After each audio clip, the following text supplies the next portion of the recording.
one in the chamber. What's up, guys? My name is Eric, aka Azraeleternity, and today we are playing some One in the Chamber. This is a 3 gameplay set for this video.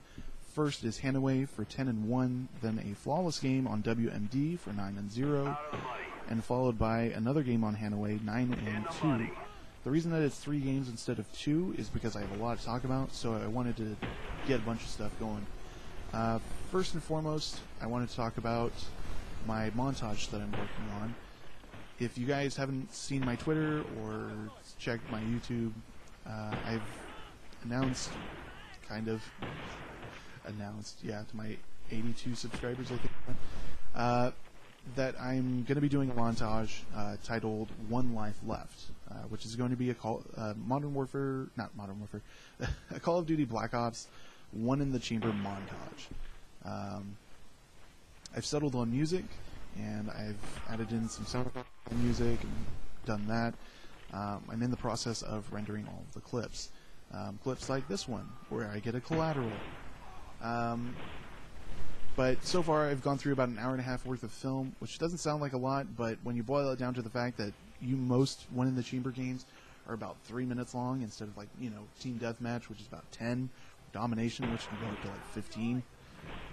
It's a lot of stuff to go through, which is taking me about, it's probably taking about 4 or 5 hours to go through, render it all, watch it all, make sure that I'm using the right stuff, going through and doing the right settings, re-rendering when I'm not using the correct settings. So there's a lot of stuff that I go through. I've burned it down to about 91 clips, and I still have loads more to go through. So that's where the montage stands. The other thing that I wanted to talk to you guys about is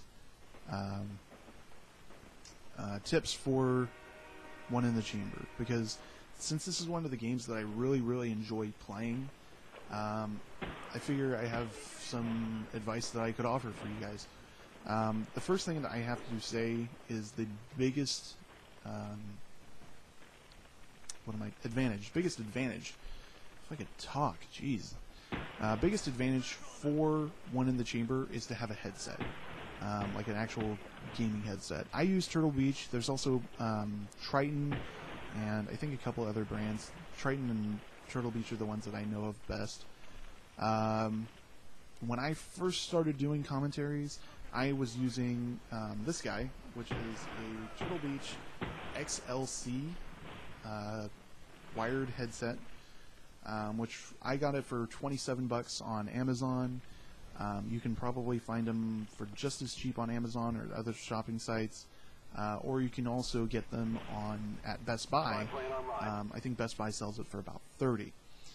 Right now, I use this one, which is a Turtle Beach X31 wireless headset.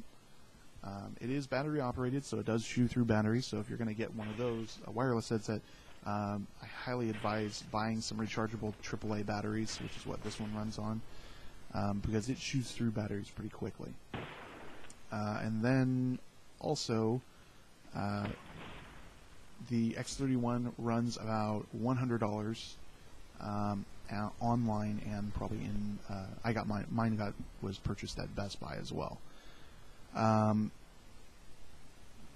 Headsets are probably the hugest advantage because you can hear other people's footsteps. In One in the Chamber, everybody's running with Marathon, so Marathon is probably the loudest thing in the world because everybody's sprinting all the time, so you can hear them really easily. Also, on top of the fact of the headsets, other tips that you can apply that I myself don't normally listen to is don't sprint around corners, because sometimes somebody will be camping there, and more than once I've had somebody camping around a corner that I'm trying to go around. So don't sprint around corners. It might save your life. Next, make every shot count, which in this game I didn't in the beginning. I fire off shots a lot, and since you only have one bullet in One in the Chamber, and that's your only way, one of 2 ways to kill them, and the other is knifing. If you miss, like this one, you have to run up and knife them, and sometimes you'll die like that. So try to be careful with your shots and make sure that you're aiming properly. Next, expect to run into other people when you shoot, because they see you on the minimap, so they know that they need to kill you, and they know where you are now because you fired off a shot. Next, don't camp, because rarely will it ever be advantageous to you. If you're camping, chances are most of the time nobody's going to be running around where you're camping unless you're in a high traffic area. And if you're in a high traffic area, you're going to get found out pretty quickly. So please don't camp. Most people hate it, and generally you don't win. Like, the only times that camping is really a big deal is if you're in, heads up like this was, and we were both waiting for the other to charge you. And then finally, one in the chamber is one of the few game types that I would say don't use tactical button layout, because then that takes your hand away from your stick to aim. And in that split second, they might jump away. That's going to do it. I hope you guys enjoyed it, and I'll see you guys later in the next one.